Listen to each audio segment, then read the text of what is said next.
Hello বন্ধুরা, এখন আমি নেটফ্লিক্সে আসা একটা ফ্রেঞ্চ সিনেমার রিভিউ করব, যেই সিনেমাটার নাম হলো আন্ডার প্যারিস। মানে ইংলিশের নাম হলো আন্ডার প্যারিস এবং এটা হিন্দিতে অ্যাভেলেবেল আছে। আমি হিন্দি ডাব ভার্সানে দেখলাম, ডাব কিন্তু বেশ ভালোই হয়েছে।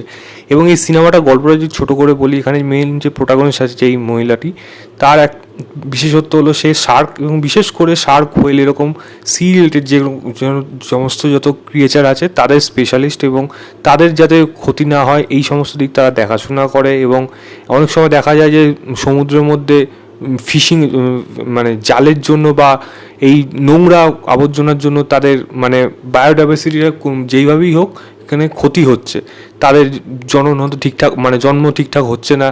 তো সেই জিনিসগুলো তারা রক্ষা করে এমন একটা জায়গায় তাদের সাথে একটা হাদসা হয়, মানে তাদের পুরো টিম মেম্বার মারা যায় এবং সে এখন বেঁচে যায়। তার 3 বছর পর সে আরেকটা ঘটনা এমন ঘটে যেটা প্যারিসে দেখায়, যে এই সময় প্যারিসে ট্রায়াথলন হবে এবং সেখানে প্যারিসের যে নদী আছে সেই নদীর মধ্যে শার্ক চলে এসেছে, যেটা আসার কোনো সম্ভাবনা থাকে না। তো কীভাবে এই শার্কটা আসলো এবং শার্কের হাত থেকে কীভাবে এদের বাঁচাবে, এবং সেখানে একজন মেয়রও আছে।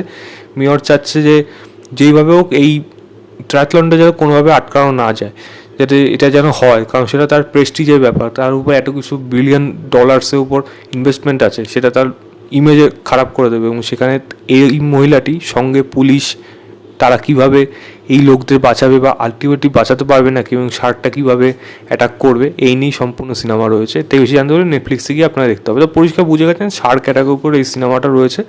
এবং সবথেকে ভালো মেন সিমিলারিটিটা কী আছে, কিছুদিন পরই হবে হলো মানে এই মাসের শেষের দিকেই 26 তারিখ থেকে সম্ভবত প্যারিস অলিম্পিক শুরু হবে।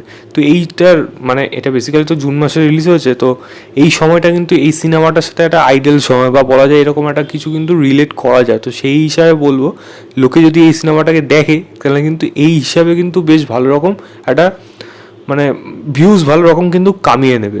তবে সিনেমাটা কি ভালো, দেখুন সিনেমাটার মধ্যে কিন্তু অনেক ফ্লজ রয়েছে, কিন্তু আমি এইটুকু বলবো এটা পপকর্ন মুভি, মানে শার্ক অ্যাটাক পপকর্ন মুভি। আপনি নিয়ে বসবেন, দেখবেন, কাটাবেন, হয়ে গেল ব্যাস। এরকম ব্যাপার যদি হয়, যদি শার্ক অ্যাটাক এরকম মনস্টার অ্যাটাক এরকম জিনিস যদি আপনাদের পছন্দ হয়, তাহলে এই সিনেমাটা কিন্তু আপনাকে বোর করবে না, আপনার কিন্তু টাইম পাস করিয়ে দেবে।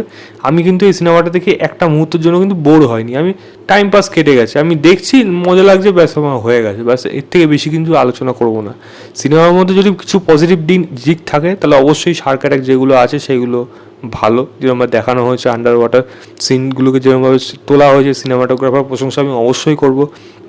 সাউন্ডের কাজে প্রশংসা আমি অবশ্যই করব, কারণ জাম্পস্ক্যারে যে জায়গাগুলো দেওয়া আছে যদিও সেগুলো প্রেডিক্টেবল, কিন্তু সেই টেনশনটা বিল্ড করতে সে পেরেছে এবং সাউন্ডের কাজ সেখানে ভালো হয়েছে।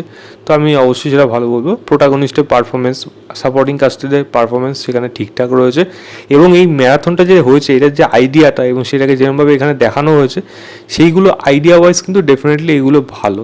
তো সিনেমাটার মধ্যে বেশ কিছু জিনিস আছে যেটা কিন্তু আপনাকে এনগেজ করে রাখবে। চিত্রনাট্য কিন্তু ধাপা ধাপ এগোতে থাকে, হ্যাঁ সেটা একটা প্রবলেমও আছে, কারণ গল্পটা যেরকমভাবে এগোতে থাকে, গল্পটা 1.5 ঘন্টা 1 ঘন্টা 35 মিনিট এর মধ্যে কিন্তু শেষ করে দিয়েছে। তো আরামসে এটাকে আরও বড় করা যেতে পারতো। এবং এটাও বলে দিচ্ছি এই সিনেমার কিন্তু সিকুয়েলও আসবে, মানে সেকেন্ড পার্টও আসবে, যদি এটা মানে সেরকমভাবে হিট হয়, সেরকম কিছু হয়। তো আশা করি এটাও সেকেন্ড পার্ট আসবে, এবং সেটা তো রীতিমতো বাওয়াল হবে, যে জায়গায় শেষ করেছে সেটা আমি পরে আসছি। কিন্তু হ্যাঁ, এইটুকু বলতে পারি সিনেমাটা দেখে আপনি বোর হবেন না, এইটুকু টাইম পাস আপনার হয়ে যাবে। তবে সিনেমার মেন খামতির দুটো জিনিস রয়েছে, আমি এখান থেকে আমি বেশি ইনভেস্ট করে গল্পের মধ্যে এখানে কী হলো, এই কী হলো, এইগুলো আমি দিকে যাচ্ছি না।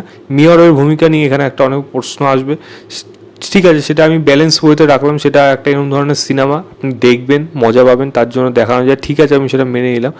দুটো জিনিসে থাকবে, একটা হলো মাইনার, সেটা হলো এখানে ভিএফএক্সে কিছু জায়গা আছে যেগুলো আমার একটু উইক মনে হয়েছে। বিশেষ করে লাস্টের দিকে একটা ফ্লাডের সিন আছে, যেটা জল উপচে আছে, সেই জায়গাগুলো খুবই মানে মানে বিলো অ্যাভারেজ হয়ে গেছে, সেইটা দেখতে আমার অতটা মানে বিলিভ করা যায়নি। এবং লাস্টের যেই ঘটনাটা ঘটলো, আমি ভেবেছিলাম এমন একটা ভাবে হবে, লাস্টের ক্লাইম্যাক্সটা কিন্তু অবাক করবে, মানে আপনার হয়তো ভালো লাগতে পারে, আবার আপনি হয়তো ভাববেন এর পরে যে ঘটনাটা ঘটবে সেইটা কী করে ঘটলো এবং সেইটা তাহলে কী ম্যাসাকার হবে, সেটার জন্য কিন্তু আপনার একটা অদ্ভুত চিন্তাভাবনা আসবে। তো আমার লাস্ট ক্লাইম্যাক্সটা নিয়ে আমার একটা মিশ্র প্রতিক্রিয়া রয়েছে, কিছুটা ভালো আর কিছুটা খারাপ। তাই খারাপ দিকটার দিক থেকে আমি অবশ্যই বলবো, যেইভাবে ফ্ল্যাটটাকে দেখানো হয়েছে সেটা খুবই মানে বাজেভাবেই লাগে। এবং তারপরে যে ঘটনাটা দেখায়, এবং সেখান থেকে আমার মনে হয় সেকেন্ড পার্ট দেখার একটা আলাদা ইন্টারেস্ট থাকবে, কারণ এরা কোনটা কী দেখাতে যাচ্ছে এবং কীভাবে এটাকে এই ফ্র্যাঞ্চাইজিটাকে নিয়ে যেতে চাইছে। সেটা একটা বড় বিষয়, কারণ শার্ক অ্যাটাক যখন হচ্ছে সেটা কিভাবে ছড়িয়ে যাচ্ছে চারিদিকে। এবং একটা জিনিস খুব ভালো এখানে সিনেমার মধ্যে ছিল একটা, মানে সেটা অনেক সিনেমাতেই থাকে, যে এখানে এই বায়োডাইভার্সিটি নিয়ে বা বলা যায় পরিবেশ তন্ত্র নিয়ে যেরকমভাবে এখানে ব্যাখ্যা দেওয়া হয়েছে যে প্রত্যেকের জন্য জরুরি। শার্কদের মেরে ফেলা এটা কিন্তু উচিত না, বা আমরা যে সমুদ্রের জলে যেখানেই যে কোনো জলে যত নোংরা ফেলি তাতে কিন্তু জলজ প্রাণীদের কিন্তু ক্ষতি হয়। তো এই যে একে অপরের জন্য বাঁচা, এরা বাঁচলে তবেই আমরা বাঁচবো, এরকম নিয়ে কিন্তু এখানে বক্তৃতা দেওয়া হয়েছে, যদিও সেটা খুবই কম সময়ের জন্য এবং সেটার একটা মিনিংফুল রয়েছে, সেটা কিন্তু আমার অবশ্যই ভালো বলবো। কিন্তু সিনেমাটা শেষ যেখানে হচ্ছে সেখান থেকে কিন্তু একটা প্রশ্ন থেকে যায় যে এটা কীভাবে সম্ভব হলো, এইভাবে কীভাবে মানে এবার কীভাবে দেখাবে, মানে এটা পুরো হোল ওয়ার্ল্ডে কীভাবে ছড়াচ্ছে, এটা একটা কিন্তু দেখার মতো বিষয় হবে। তা আমি বলবো এতে একটা টাইম পাস হিসাবে আপনি দেখতে পারেন, আমি 2.75 দেবো আউট অফ 5 বলবো। হ্যাঁ, একবার ওয়ান টাইম ওয়াচ হিসাবে আপনারা এটা দেখতে পারেন। তো এই ছিল আমার ওভারঅল রিভিউ আন্ডার প্যারিস বলে সিনেমাটা। ভিডিওটা ভালো লাগলে লাইক, শেয়ার এবং চ্যানেলটাকে সাবস্ক্রাইব করে দেবেন। বাই।